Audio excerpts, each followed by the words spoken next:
If you have a door that does this, I'm going to show you how to fix that. So hey everybody, welcome back. A couple years ago I installed all brand new doors down my hallway here. Now we have a lot of soil movement here where I live, and every spring and every winter everything shifts around, and right now we're headed into winter outside. It is very cold out today, so everything shifted. Usually all the doors are perfectly fine. This little guy, however, has been giving me grief ever since I installed it. I had to do a bunch of work to make this guy fit initially, and it has been working, but this year things went south. So I'm going to go over a few things you can check, and you guys can pick and choose any one thing or a couple things that may work for you. Now with the door closed, the very first thing to check is your reveal all the way around. Now the reveal is the relationship of the door to the frame, so it's how big of a gap you have on each side between the two of them. So we're going to check that, and that'll tell you at least where to start looking for your problem, where your problem lies. So you're going to want to check the top, the center, and the bottom of your reveals. Now as you can see, my reveal at the bottom and my reveal at the top are different. So the door is sitting cockeyed in the frame right now. On the hinge side, I've got a big gap at the top and a small gap at the bottom, which is the exact opposite on the other side of the door. And I confirm this by just closing the door part way. You can see I'm touching all the way across, all the way down to about there, and it starts to open back up again. So my problem is on the upper half of the door. One thing to check and see that may be out of whack as well, take a 4-foot level and then take the level on your door stop itself and just set it in there, and double check that your door frame is not out of whack too far. Maybe your door frame has shifted, the whole wall has moved. In that case, it could be a lot more fixing that needs to happen. Go ahead and double check the striker side as well. Make sure that side's fine. If both of those are good, then you're good. Then all we got to do is probably just some hinge adjustments. Alright, so now I know my problem is isolated to the top half of the door. Now I got to address it. So the first place we're going to look is our hinges. Now there's a few things you can check on your hinges to make sure that they're in correct alignment. One, just run your hand along the door frame itself on the top and the bottom and make sure that your hinge is sitting perfectly flush with the door frame. When I installed these guys, this hinge was way out of whack. It was actually sitting almost the entire hinge thickness proud of the door jamb itself. It was barely a mortise here for the hinge to fit in, so I had to take some material out in order to get this guy to fix. I had to do the same thing on the door just to recess it enough, and that actually pulled my door back into alignment at first. Obviously I've still got a problem now, so I've got to look further. Removing material from the door frame while it's already installed is pretty simple. Obviously we got to get the hinge out of the way, then just use a good sharp knife and score around the outside edge, and then a good sharp chisel and shave off material all the way up from the outside in until you've got it flush. Keep double checking as you go to make sure you don't take off too much material, then you got another problem on your hands.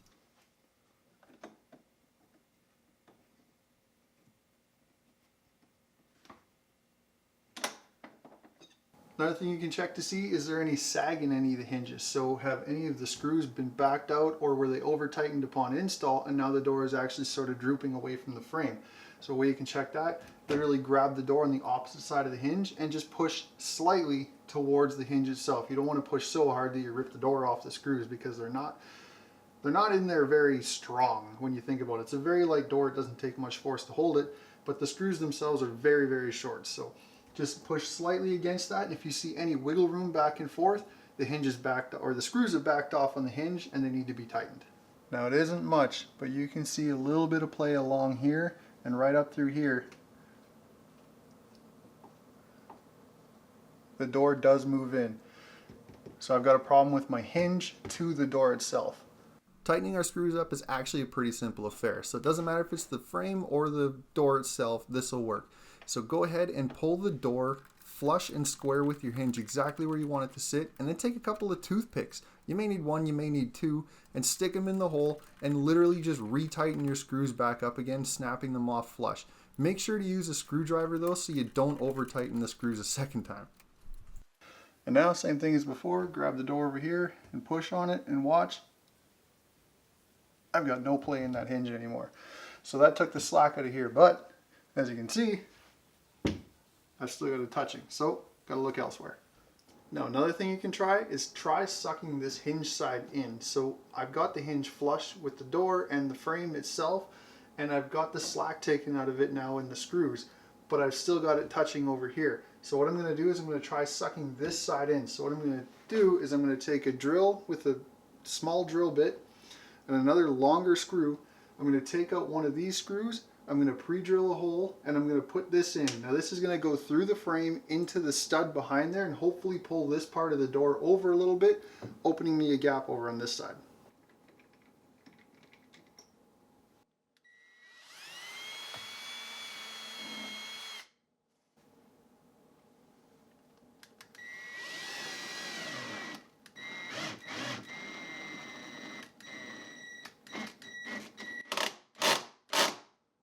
Now that screw in, check it out. Beautiful. Now when you do the screw through the hinge like that into the stud behind, you may have to do a couple of hinges just to balance out your pressure. Check it out, close the door, double check your reveal, and make sure you're even all the way along. If it's way out of whack, you may have to back off or tighten that screw a little bit more. If you see the door frame start to bow right there and you get tight up here, huge reveal right here, and then tight down here again somewhere. So you fix the problem right here, but you've made problems up here and down here. So you may need to actually address the other side as well. If you back this screw off so you've got a nice reveal, but you're still ever so slightly touching, you may have to attack this side. Now to attack the opposite side of your hinges, so your striker side, in order to balance out the pressure, same thing, because if we put a screw through here now, what we're going to end up with is the exact same problem. We're going to make kind of a kitty womp. We're going to make kind of an S shape going all the way down. It's going to kind of look like a spaghetti noodle. So we're going to have to balance out the pressure. So we're going to have to put a few screws in, probably honestly just one around the striker plate and then another one almost in line with this hinge. And that'll just sort of even out the pressure on this side and open you a gap up over here. What you would do to fix that problem is you're going to take a countersink drill bit within your drill, and you're going to do the exact same thing. You're going to drill through. On this side, I like to drill through the door stop itself. It just gives you some more meat to drill through as opposed to just going through the frame. Right here is twice as thick, obviously, so I like to drill through there. You can pick and choose either or, but this is my preference.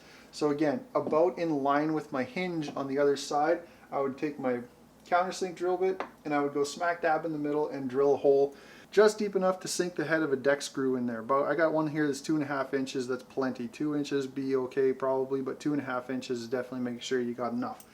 And then you would drill that in through there and that'll suck this side of the door jamb over, obviously opening up your hole so your door can close.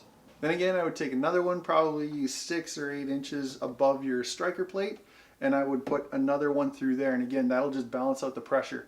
Now, one thing to keep in mind, when you put a screw through the frame, it doesn't matter if it's on the hinge side or the striker side, only tighten it just enough that your reveal opens up. Keep checking it and opening and closing the door and making sure you haven't gone too far. And one thing you can end up running into is your caulking between your door casing and your door frame. You can actually start to blow the caulking out, and then you'll have to cut it out, reapply, and repaint. So just keep that in mind. If you go too far, you may end up with more problems you got to fix. Once you put your screw in, then go ahead, just take some spackle, cover up the screw hole, sand it flush, touch it up with some paint. You'll never know that problem happened.